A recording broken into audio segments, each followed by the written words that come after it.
대한전선의 경우에는 압도적인 거래대금으로 거래대금 상위 1위에 오르게 되었는데요. 이 부분을 피보나치 작도를 통해 알파 타점과 베타 타점 전략을 활용한 트레이딩을 해볼 수 있겠다는 판단이 되었습니다. 저는 기본적으로 매매할 수 있는 차트에는 세 가지 요소가 모두 갖춰져야 한다고 생각을 하는데요. 매매 원칙에 맞게 매도를 해서 좋은 익절값을 만들어낼 수 있었습니다. 지금까지 분석해 본 것을 토대로 해서 매매 등급을 매기자면 대한전선의 등급은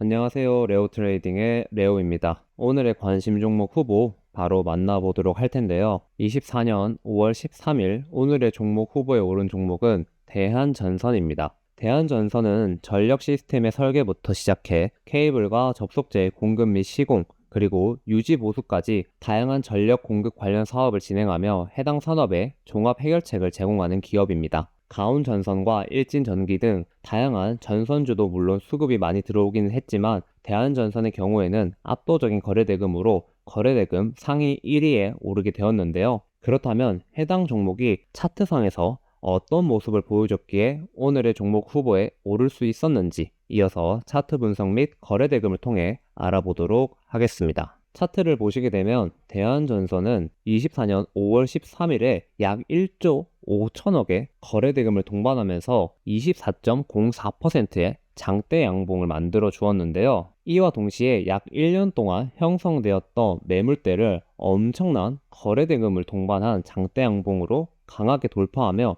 52주 신고가의 모습을 보여주었습니다. 이를 조금 더 편하게 볼 수 있게 해당 차트를 트레이딩뷰로 준비를 해 보았는데요. 대한전선의 경우에는 보시게 되면 이전보다 월등히 높은 거래대금으로 장대 양봉을 만들며 52주 신고가를 달성하는 차트 흐름을 볼 수 있었습니다. 여러 지표를 활용해 조금 더 자세히 분석해보면 평행 채널 상단을 강하게 뚫어주고 이전의 전 고점과 전전 고점 그리고 앞전 매물대의 POC 라인을 강하게 뚫어준 것을 알 수 있었는데요. 다만 그 다음 고점의 경우에는 장중에 뚫어주는 모습을 보여주다가 저항으로 작용해 완벽히 뚫어주지는 못했습니다. 이러한 차트 흐름에서 만약 내일 가격 조정과 기간 조정이 시작되면 오늘 만들어진 캔들의 페어 밸류 갭이라고 하는 FVG가 형성이 될 거고 이 부분을 피보나치 작도를 통해 알파 타점과 베타 타점 전략을 활용한 트레이딩을 해볼 수 있겠다는 판단이 되었습니다. 다시 돌아와서 저는 기본적으로 매매할 수 있는 차트에는 세 가지 요소가 모두 갖춰져야 한다고 생각을 하는데요. 첫 번째는 거래대금이 수급을 동반해서 약 1,000억 이상 들어왔는지, 그리고 두 번째는 양봉의 길이가 얼마나 길게 만들어졌는지입니다.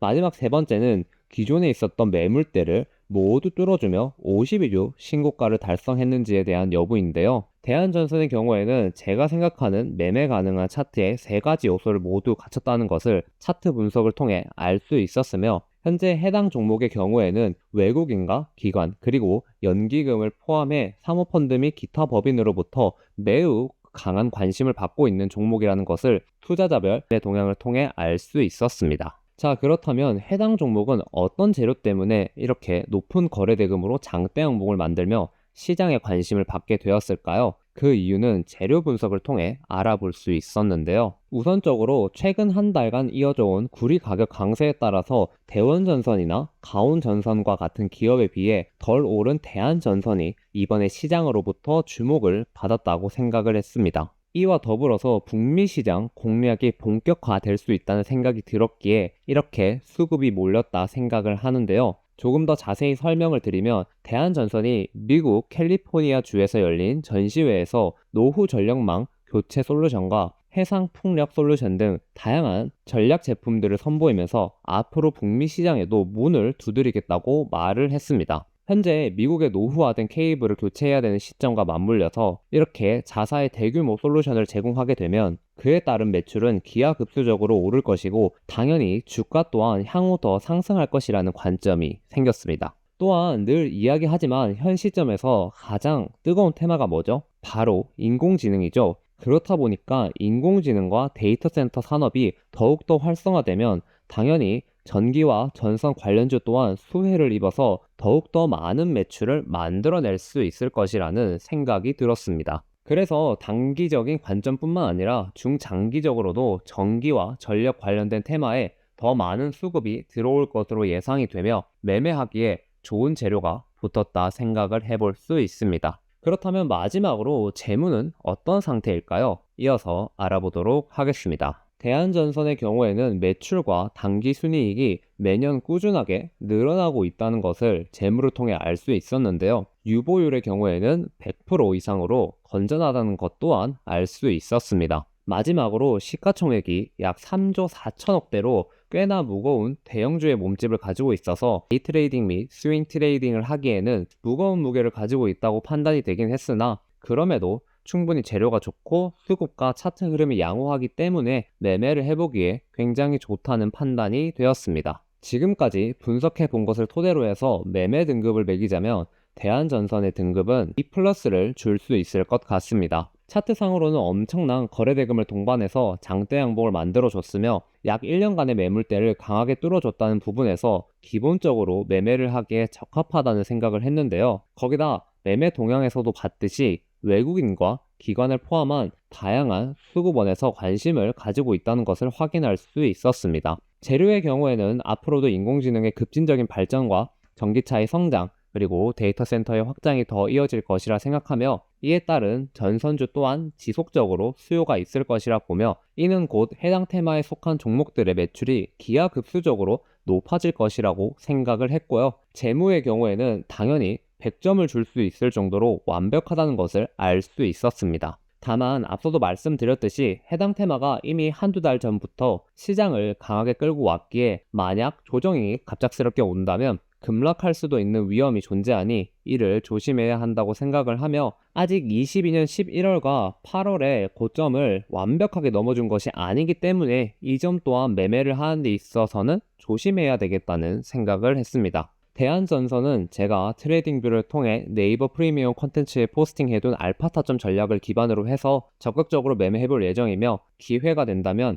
오메가 타점도 진행해 볼 예정이니 알파 타점 전략이 궁금하신 분들은 네이버 콘텐츠를 확인해 주시면 많은 도움이 되실 거라 생각합니다. 마지막으로 오늘 트레이딩 했던 실리콘2와 클래시스 그리고 V2에 대한 간단한 매매 결과 및 브리핑을 해볼까 하는데요. 실리콘2의 경우에는 장 초반 전일 고가보다 낮은 가격에 시작을 했기에 1분봉 상으로 돌파하여 마감하는 1분봉 마감봉을 기다렸다가 이를 시그마 타점 전략으로 매매하려고 했습니다. 장 시작 후 약 6분경 강한 수급이 들어오면서 전일 고가를 돌파하는 1분봉 마감봉이 형성되어서 매매를 해보려고 했으나 아쉽게도 조금은 늦게 대응하는 바람에 매수는 하지 못했는데요. 만약 매수를 했더라면 시그마 타점 전략 원칙에 맞게 멋진 익절값을 만들어냈을 텐데 매매하는 데 있어서 조금은 아쉬움이 남았던 종목이었습니다. 클래시스의 경우에는 기다렸던 베타 타점에 도달한 후 매매 원칙에 맞는 익절값에 적절히 도달해주면서 좋은 익절값을 만들어낼 수 있었으며 동시에 진행했던 삼성증권의 계좌에서도 원하는 타점에 매수를 들어간 후에 매매 원칙에 맞게 매도를 해서 좋은 익절값을 만들어낼 수 있었습니다. 그리고 마지막으로 VT의 경우에는 코스닥이 흘러내리면서 장중에 주가가 같이 흘러내리면서 힘없는 모습을 보여줬는데요. 다행히 매매 원칙에 따라서 약 익절을 하며 마감을 할 수 있었습니다. 실리콘2의 경우에는 현재 외국인 수급이 많이 들어오긴 했으나 주가가 너무 급등한 상태이기 때문에 더 이상 매매는 하지 않을 예정이며 또한 클래시스의 경우에도 베타 타점 전략으로 수익을 냈기 때문에 더 이상 무리는 하지 않을 예정입니다. 마지막으로 VT의 경우에는 전일 들어온 외국인과 기관 수급이 모두 빠져나간 것을 알 수 있었기 때문에 베타 타점 전략은 따로 활용하지 않을 예정입니다. 지금까지 오늘 매매를 했던 세 종목에 대해서 간단한 매매 결과 및 브리핑을 했었는데요.